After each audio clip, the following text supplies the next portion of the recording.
Exposing the truth in the animal kingdom. Elephants can't jump. Yes, you heard that right. Elephants are the only mammals that can't jump. Imagine trying to see one in a high jump event. They might crush the podium before they even start. So why can't these gentle giants leap? It's all in the legs. Elephants have super strong, thick legs that support their massive weight. But those legs aren't built for bouncing around. Unlike kangaroos or rabbits with springy legs, elephants stay firmly grounded. Their legs act more like pillars supporting their hefty bodies.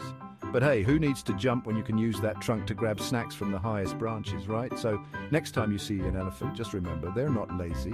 They're just built differently, grounded and proud. Thanks for watching. Don't forget to hit that like button and subscribe for more wild facts.